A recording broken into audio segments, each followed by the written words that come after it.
পরম করুণাময় ও অসীম দয়ালু আল্লাহর নামে শুরু। শপথ ফজরের, শপথ 10 রাত্রির, শপথ তার যা জোর ও যা বেজোর, এবং শপথ রাত্রির যখন তা গত হতে থাকে। এর মধ্যে আছে শপথ জ্ঞানী ব্যক্তির জন্য।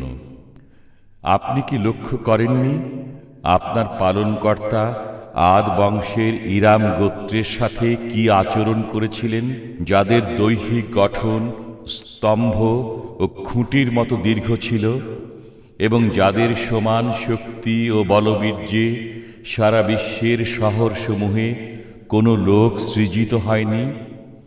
এবং সামুদ গোত্রের সাথে, যারা উপত্যকায় পাথর কেটে গৃহ নির্মাণ করেছিল, এবং বহু কিলকের অধিপতি ফেরাউনের সাথে, যারা দেশে সীমালঙ্ঘন করেছিল, অতঃপর সেখানে বিস্তর অশান্তি সৃষ্টি করেছিল। অতঃপর আপনার পালনকর্তা তাদেরকে শাস্তির কশাঘাত করলেন। নিশ্চয়ই আপনার পালনকর্তা সতর্ক দৃষ্টি রাখেন।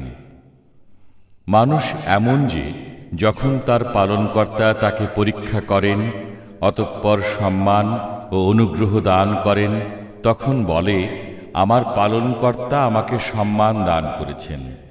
এবং যখন তাকে পরীক্ষা করেন, তারপর রিজিক সংকুচিত করে দেন, তখন বলে, আমার পালনকর্তা আমাকে হেয় করেছেন। এটা অমূলক। বরং তোমরা এতিমকে সম্মান করো না, এবং মিসকিনকে অন্নদানে পরস্পরকে উৎসাহিত করো না, এবং তোমরা মৃতের ত্যায্য সম্পত্তি সম্পূর্ণভাবে কুক্ষিগত করে ফেলো, এবং তোমরা ধন সম্পদকে প্রাণ ভরে ভালোবাসো। এটা অনুচিত। যখন পৃথিবী চূর্ণ বিচূর্ণ হবে এবং আপনার পালনকর্তা ও ফেরেশতাগণ সারিবদ্ধভাবে উপস্থিত হবেন, এবং সেদিন জাহান্নামকে আনা হবে, সেদিন মানুষ স্মরণ করবে, কিন্তু এই স্মরণ তার কি কাজে আসবে? সে বলবে, হায়, এ জীবনের জন্য আমি যদি কিছু অগ্রে প্রেরণ করতাম।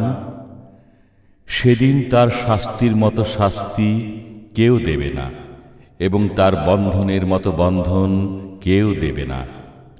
হে প্রশান্ত মন, তুমি তোমার পালনকর্তার কাছে ফিরে যাও, সন্তুষ্ট ও সন্তোষভাজন হয়ে। অতঃপর আমার বান্দাদের অন্তর্ভুক্ত হয়ে যাও, এবং আমার জান্নাতে প্রবেশ করো।